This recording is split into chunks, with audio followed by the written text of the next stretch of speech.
విషయాలని పక్కన పెడితే ఈరోజు కాంగ్రెస్ పార్టీ తరఫున కడప ఎంపీ అభ్యర్థిగా నేను రాజశేఖర్ రెడ్డి బిడ్డను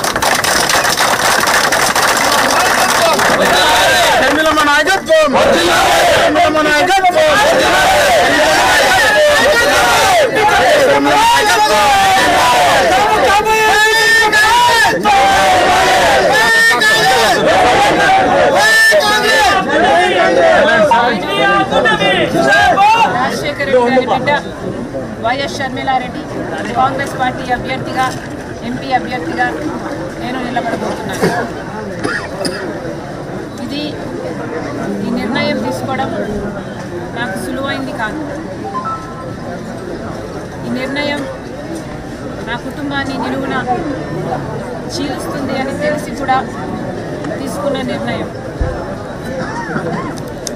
ఈ నిర్ణయం వల్ల రాజశేఖర్ రెడ్డి గారి అభిమానులు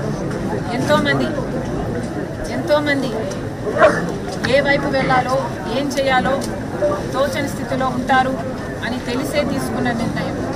కానీ ఈ నిర్ణయం తీసుకోవడం నాకు తప్పలేదు. ఎందుకంటే జగన్మోహన్ రెడ్డి గారు నాకు తోడబుట్టిన అన్న. జగన్మోహన్ రెడ్డి గారు అంటే నాకు ద్వేషం లేదు. జగన్మోహన్ రెడ్డి గారు నా రక్తం. కానీ ఎన్నికల వరకు ముఖ్యమంత్రి అయ్యేంత వరకు నాకు నువ్వు చెల్లివి కాదు, నాకు నువ్వు బిడ్డ అన్న జగన్మోహన్ రెడ్డి గారు ముఖ్యమంత్రి అయిన తర్వాత మారిపోయిన మనిషి. ముఖ్యమంత్రి జగన్మోహన్ రెడ్డి గారు నాకు పరిచయం లేదు.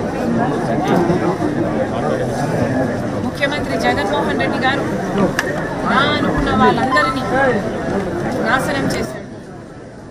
ఈరోజు ముఖ్యమంత్రి జగన్మోహన్ రెడ్డి గారు వైసీపీ పార్టీ తరఫున హత్యా రాజకీయాలు ప్రోత్సహిస్తూ ఈరోజు కడపలో ఎంపీ అభ్యర్థిగా వివేకానంద రెడ్డిని హత్య చేసిన వాళ్ళకే టికెట్ ఇవ్వడం జరిగింది. ఇదే తట్టుకోలేకపోయారు. హత్య చేసిన వాళ్ళకి ఈ రోజు వరకు శిక్ష పడలేదు. హత్య చేసిన వాళ్ళు, చెప్పించిన వాళ్ళు ఈ రోజు వరకు తప్పించుకొని తిరుగుతున్నారు. ఎన్ని సాక్ష్యాలు ఉన్నా, అన్ని ఆధారాలు ఉన్నా, ఎన్ని వాగ్మూనాలు ఉన్నా ఇవేవి వాళ్ళకు శిక్ష పడడానికి సహాయపడకపోగా అధికారం వాడుకొని ఈరోజు జగన్మోహన్ రెడ్డి గారు వాళ్ళనే రక్షించడమే కాకుండా ఈరోజు వాళ్ళకి మళ్ళీ అవినాష్ రెడ్డి గారికి టికెట్ ఇవ్వడం అన్నది నేను తట్టుకోలేకపోయాను.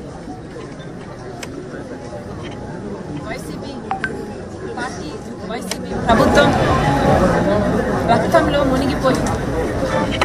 వివేకానంద రెడ్డి హత్యను ఆ రోజు రాజకీయం కోసం వాడుకున్నారు అన్న విషయం నాకు ఆఖరి వరకు అర్థం కాలేదు. సాక్షి ఛానల్లో అంత ఘోరంగా వివేకానంద రెడ్డి హత్య జరిగితే వివేకానంద రెడ్డికి హార్ట్ అటాక్ అని మొట్టమొదటగా సాక్షి ఛానలే చెప్పింది. ఎందుకు అన్న విషయం ఆ రోజు నాకు అర్థం కాలేదు. వివేకానంద రెడ్డి హత్య విషయంలో ఎన్ని ఆధారాలు ఉన్నప్పటికీ కూడా అదే హంతకుల్ని పదే ఈ 5 సంవత్సరాలుగా వెనుకొసుకొచ్చాడు జగనన్న గారు.